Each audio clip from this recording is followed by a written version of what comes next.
Desa wisata dibentuk sebagai upaya mendongkrak kunjungan wisatawan ke Indonesia dan Bali pada khususnya. Namun dari sejumlah desa wisata yang dibentuk, belum semua desa wisata mampu berjalan sesuai harapan. Untuk menambah kunjungan wisatawan, pemerintah melalui Kementerian Pariwisata RI mencanangkan pembentukan desa wisata di sejumlah provinsi di Indonesia termasuk Bali. Bali sendiri ditargetkan membentuk 100 desa wisata hingga tahun 2018. Dan hingga tahun 2016 ini, sudah ada 67 desa wisata yang terbentuk.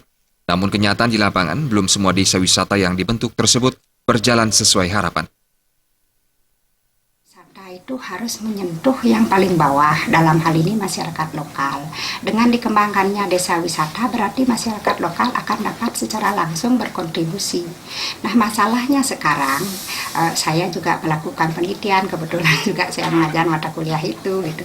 Masalahnya sekarang kesiapan masyarakat juga belum semuanya bisa kita andalkan gitu. Karena apa? Karena masyarakat itu mempunyai dia profesi yang sudah dia jalankan cukup lama.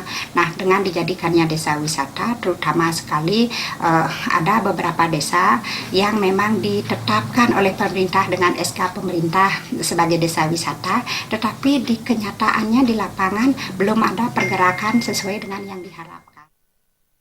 Ida Ayu Suryasi menambahkan salah satu faktor ketidaksiapan menjadi desa wisata karena masyarakat setempat belum memiliki kompetensi yang profesional dalam mengelola dan mengembangkan desa wisata. Dengan adanya persoalan ini, pendampingan tentunya sangat diperlukan, dan disinilah pemerintah bersama akademisi tengah berupaya untuk melakukan pendampingan dengan masyarakat lokal untuk melatih, memberikan penyuluhan, pemahaman, dan penyadaran bahwa desa wisata penting bagi masyarakat lokal. Jenny dan Adi Setia